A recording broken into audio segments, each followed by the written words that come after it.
ஐயர்கள் காசு வாங்கிக் கொண்டு காசு கொடுக்காதவர்களை லைனில் காக்க வைத்தும் காசு கொடுப்பவர்களை வரிசையில் நிற்க வைக்காமல் முன் தரிசனம் செய்ய வைப்பதாக இளம் இந்து சமய அறநிலையத்துறை அமைச்சர் ரமேஷ் அவர்களிடம் பக்தர்கள் புகார் தெரிவித்துள்ளனர். இதைத் தொடர்ந்து திருச்செந்தூர் கோவிலுக்கு அவர் முகத்தை மூடிக்கொண்டு தான் யார் என்று தெரியாத வண்ணம் சென்றுள்ளார். தனது உதவியாளரை விட்டு லைனில் நிற்காம போகணும்னு சொல்லு என அனுப்பிவிட்டுள்ளார். ஐயரின் கூட்டாளிகளான அந்த கோவில் பாதுகாவலர்கள் இவ்வளவு கொடுத்தா உங்களை இப்பவே கூட்டிட்டு போறேன் என கூறியுள்ளனர். அவர்கள் கேட்ட பணத்தை ஜிபே செய்ததாக கூறப்படுகின்றது. இதைத் தொடர்ந்து அவர் உள்ளே சென்று மாஸ்கை கலட்டியதும் வந்துள்ளது அமைச்சர் என தெரிய வந்து அங்கிருந்த ஐயர்கள் ஊழியர்கள் ஆடி போயுள்ளனர். அமைச்சரின் இந்த செயலை பலர் பாராட்டுவதோடு நடவடிக்கையில் பாராபட்சம் காட்டுவதா என சிலர் கேள்வி எழுப்பியுள்ளனர். ஐயருக்கு கையாளாக இருந்த அந்த பாதுகாப்பு ஊழியர்கள் சஸ்பெண்ட் செய்யப்படுவதாக அதிகாரப்பூர்வ ஆணை வெளியாகியுள்ளது. எனினும் அந்த ஆணையில் அந்த ஐயர் பற்றிய எந்த விபரமும் அவரின் பெயர் கூட குறிப்பிடப்படவில்லை. கையாளாக இருந்த கடைநிலை ஊழியர் மீது காட்டிய அதிரடியை இதற்கு முதன்மையான ஆளான ஐயர்களின் பெயரை கூட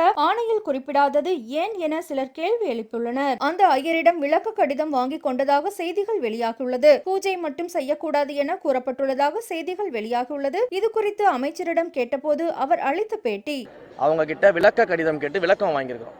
எப்படி நீங்க அனுமதிச்சீங்க, எப்படி எதுக்காக பணம் வாங்கிட்டு உள்ள அனுப்பிச்சிங்கன்னு சொல்லிட்டு விளக்க கடிதம் தான் அவங்க கிட்ட வாங்கியிருக்கிறோம். அது மன்னிப்பு கடிதம் கிடையாது. அந்த விளக்க கடிதத்தை வாங்கிட்டு இது ஒரு ப்ரொசீஜர். ஒரு கம்ப்ளைண்ட் வருதுன்னா அவங்கள கூப்பிட்டு அதுக்கு விளக்கம் கேட்டு கடிதம் வாங்கி அதன் மேலே நடவடிக்கை எடுப்போம்.